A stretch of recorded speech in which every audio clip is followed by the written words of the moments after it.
అస్సాంలో రాహుల్ గాంధీ న్యాయ చైతన్య యాత్రను అడ్డుకున్నందుకు నిరసనగా ఇల్లందు పట్టణంలో కాంగ్రెస్ పార్టీ ఆధ్వర్యంలో ఎమ్మెల్యే కోరం కనకయ్య పార్టీ శ్రేణులు నిర్వహించిన భారీ ర్యాలీ అనంతరం బుగ్గవాగుపై ధర్నా నిర్వహించారు. ఈ సందర్భంగా ఎమ్మెల్యే కోరం కనకయ్య మాట్లాడుతూ రాముడు అంటే అందరివాడు, ఒక బీజేపీ పార్టీదే కాదని ఆలయాల పేరుతో బీజేపీ రాజకీయం చేయడం సబబు కాదన్నారు. తెలంగాణ రాష్ట్రంలో ఉమ్మడి ఖమ్మం జిల్లాలో దక్షిణ అయోధ్యగా పేరుగాంచిన భద్రాచలంను బీజేపీ ప్రభుత్వం మర్చిపోయిందన్నారు.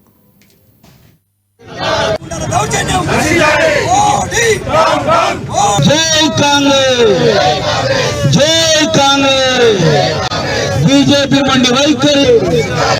ఈరోజు ఒక మతోన్మాద పార్టీ అయినటువంటి బీజేపీ పార్టీ నిన్ననే ఒక రాముడి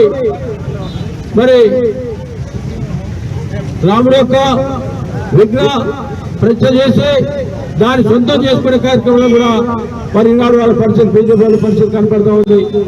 దయచేసి భారతదేశ ప్రజలందరూ కూడా గుర్తుపెట్టుకోవాలి.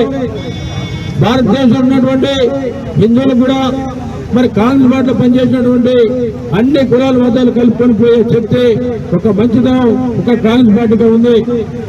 మనం చూసినట్టయితే అస్సాంలో జరిగినటువంటి పెద్దలు ప్రీతమ నాయకులు రాహుల్ గాంధీ గారిపై దాడి ప్రయత్నం అనేది నేత్రమైన ఖండిస్తూ ఏదైతే ప్రతి గుళ్ళో ప్రతి ఒక్కరు కూడా పోయి హక్కుండేది, కానీ వారు ఎదురుపడి ఆపి రాహుల్ గాంధీ ఆ ప్రాంతాన్ని పోకుండా చూడటం అనేది ఒక దుశ్చర్యగా భావిస్తూ తప్పకుండా వారి రాబోయే ఎన్నికల్లో గుణపాఠం తప్పదు.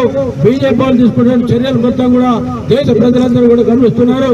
మొన్నటికి కూడా మనం చూసాం, తెలంగాణ రాష్ట్రం ఉన్నటువంటి గతంలో ప్రభుత్వం ఏ విధంగా పతనమైందో అదే పద్ధతిలో బీజేపీ ప్రభుత్వం కూడా పతనమైన పరిస్థితి దగ్గరలో పడింది. తప్పకుండా సైన్యం సోనియా గాంధీ గారి నాయకత్వంలో, రాహుల్ గాంధీ గారి నాయకత్వంలో దేశం